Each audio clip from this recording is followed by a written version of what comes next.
ॐ जडात्रो शङ्खमध्ये शतदलकमले रत्नसिंहासनस्थं सर्वालङ्कारयुक्तं नवघनरुचिरं संयुतं चाकृदीनं भद्रया वामभागे रथचरणजितं ब्रह्म रुद्रेन्द्रवन्दं वेदानां सारमेशं स्वजनपरिवृतं ब्रह्मदारु स्मरामि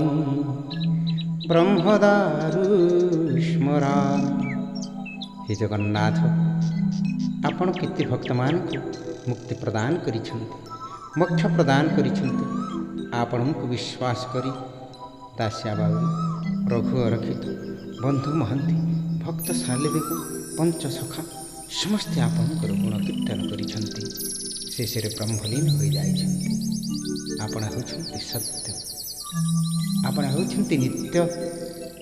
एवं आपणकर कृपा बारी यदि झरिब ताहेले आपणको पाई आमे धन्य हो जीव प्रभु हे जगतर नाथ जगन्नाथ हे महाप्रभु एतिकी कृपा करंतु दिन राति आपणको भजन गाई गाई जीवन चली जाऊ प्रभु मोर भकत मोर मित्र शिखरे जगत पवित्र भकत देह प्राण मुहि सेवक प्राय पछे थाई आपण भक्तर पछे पछे अछंती भक्तर चतुर्दिगरे अछंती भक्त को घंट घोड़े रक्षा करिछन्ति हे नीलाथ शांत आपण को छाड़ी केही बंची पारिबेनि आपण होछन्ति सत्य नित्य बुद्ध सच्चिदानंदर स्वरूप सच्चिदानंद हे जगन्नाथ ये संसार मंगल करंतु प्रभु आपण चरण कमल यथमर अनंत कोटि दंडवत आमर मन आपण पदारविंद लगी रहू दास्या बाउरी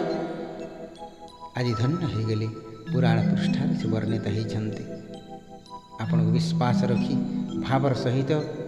प्रेमर सहित आपण को भजन कले विश्वास कले आपण तांको निजर करिनेले प्रभु दास्या बाउरी मोक्ष मुक्ति पाईगले आज पुराण पृष्ठार वर्णित हो गले जड़े परम भक्त भाव तांको नोरिया केते भल लगी नथिबा आपनको आम तो ये प्रकार अन्न व्यंजन व्यवस्था करुछु ये सारा सृष्टि केते भक्त अछंती किंतु तथापि मध्य धन्य से दास्या बाउरी धन्य रघु अरखित धन्य से ही पंचसखा धन्य से ही भक्त धन्य जगन्नाथ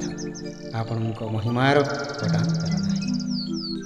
अंतर्जामीनाथ बोली सारा विश्व आपण नाना अछि आपण सतरे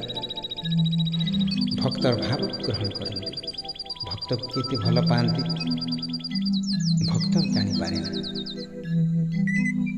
भक्त केवल आपण आखि देखी हजि जाए मनर कथा हृदय कथा अंतर कथा तो आप सब जानी भक्त कौन कहवा आप तेणु आप अंतर्जामी नाथ अंतर जामी से अंतर कथा सब जानी कह क्यों कथा दागी किबा जणा अछि कहारी करब सही सही पारिब नाही गर्भ गंजन बानाटी जेणु अछि उड़ाई गर्भ छाड़ब शरण पशिब लुहरे धोइब पाद लुहरे धोइब पाद दुख बुझिब कला शांत ओ दुख बुझिब कला शांत। बोलो जगन्नाथ स्वामी की जय।